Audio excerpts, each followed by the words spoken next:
Assalamualaikum warahmatullahi wabarakatuh.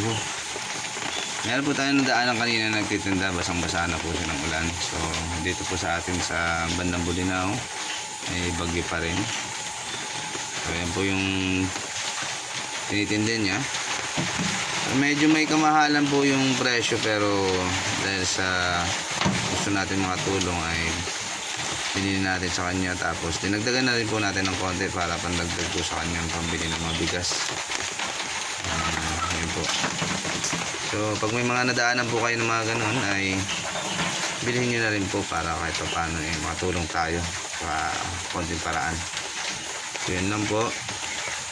Paki-comment lang po ninyo kung anong tawag sa inyo dito. Sa amin po ang tawag dito ay dako. Ayan.